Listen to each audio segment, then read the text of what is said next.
Kuwait की एक building में लगी भीषण आग में 41 भारतीय नागरिकों की मौत हो गई है। इस भीषण आग दक्षिण मंगाव जिले में एक बिल्डिंग में लगी आग के कारण बिल्डिंग पूरी तरह से तबाह हो गई।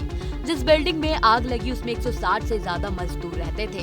ये घटना बुधवार सुबह की बताई जा रही है। कुवैत के उप प्रधानमंत्री शेख फहद यूसुफ सऊद अल साहब ने घटनास्थल का दौरा किया और पुष्टि की कि कम से कम 41 कर्मचारी मारे गए हैं। घटनास्थल का दौरा करने के दौरान उप प्रधानमंत्री ने इमारत के मालिक को गिरफ्तार करने के आदेश दिए।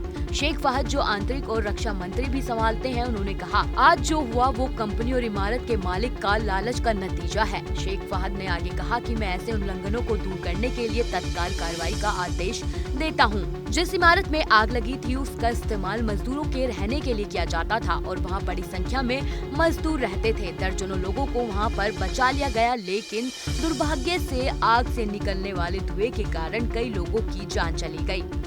वहीं पीएम मोदी ने कुवैत में आग लगने की घटना में मृतकों के परिवार के प्रति संवेदना व्यक्त की और घायलों को शीघ्र स्वस्थ होने की कामना की। प्रधानमंत्री राहत कोष में मृतक भारतीय नागरिकों के परिवार को 2 लाख रुपए की आर्थिक मदद देने की भी घोषणा की गई।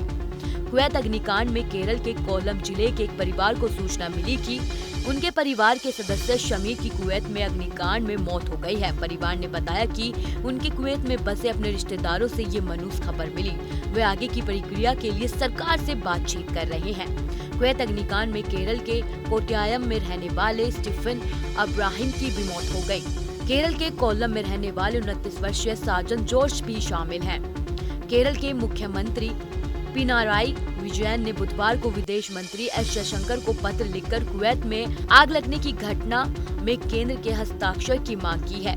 इस घटना में ज्यादातर मलयालम लोगों की जान गई है। अपने पत्र में विजयन ने कहा कि उन्हें ऐसी खबर मिली है कि कुवैत के मंगाफ में NBTC कैंप के नाम से जाने जाने वाले कैंप में आग लग गई है और केरल के कुछ लोग सहित कई भारतीयों की जान चली गई है।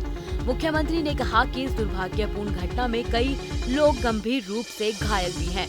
कुवैत मीडिया ने बताया कि निर्माण कंपनी NBTC समूह के 195 से अधिक लेबर के रहने के लिए बिल्डिंग किराए पर ली गई थी, जिसमें से अधिकांश केरल, तमिलनाडु और उत्तरी राज्य के भारतीय थे। आग सुबह 4:30 बजे निचली मंजिल पर स्थित रसोई में लगी और तेजी से पूरे अपार्टमेंट में फैल गई। कुवैत अधिकारियों ने बताया कि वे इसकी जांच कर रहे हैं कि इस बिल्डिंग में आग किस कारण लगी। इस हादसे में बचे लोगों ने दावा किया कि आग अचानक तेजी से फैल गई, बहुत कम समय में पूरी बिल्डिंग में अपनी जद में ले लिया। सुबह का वक्त होने के कारण सभी लोग सोए हुए थे। इमारत में बड़ी संख्या में लोग रहने के कारण उन्हें आग से बचने का मौका नहीं मिला। कई लोगों की मौत आग से पैदा हुए धुएं से दम घुटने के कारण हो गई। इस इमारत में क्षमता से कई गुना ज्यादा मजदूर रह रहे थे। आप ऐसी ही तमाम जानकारियों के लिए हमारे साथ बने रहें और देखते रहें न्यूज़ नेशन।